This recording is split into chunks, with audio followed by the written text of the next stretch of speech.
Telugu big boss season 9 ఫైనల్గా 12వ వారం అనుకున్నట్లుగానే ఓటింగ్లో లీస్ట్ పొజిషన్లో ఉండి దివ్య నిఖిత ఎలిమినేట్ అయిందనమాట. సో చివరిగా సుమన్ శెట్టి అలాగే దివ్య వీళ్ళిద్దరు డేంజర్ జోన్లో నుంచో పెట్టారనమాట. సో దివ్య నిఖిత ఇక ఫైనల్గా ఎలిమినేట్ అని చెప్పారు. ఇక స్టేజ్ మీదకి వచ్చే ముందు హౌస్లోకి మళ్ళీ వెళ్ళిందనమాట. సో అందరికీ చక్కెరతో అందరి నోట్లో పోసి స్వీట్ని ఇచ్చింది. అలాగే ముందు తనుజని హక్ చేసుకుంది. మనం బయటకు వెళ్ళాక కాఫీ షాప్లో కలుద్దామని కూడా అనిందనమాట. ఇక భరణి గారు అయితే ఇక బాగా ఎమోషనల్ అయిపోయారు.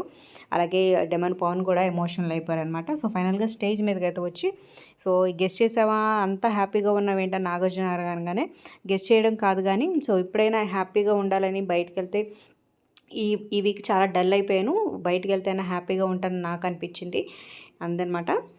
సో ఫైనల్గా తన జర్నీ అయితే చూపించారు. సో ఈ విధంగా డాక్టర్ నిఖిత ఈ వారం ఎలిమినేట్ అయింది. తన ఎలిమినేషన్పై మీ అభిప్రాయాలు ఫెయిర్ అన్ఫెయిర్ కింద కమెంట్ చేయండి. ఇక టాప్ 5లో ఎవరు ఉండబోతున్నారు మరొక వీడియోలో తెలుసుకుందాం.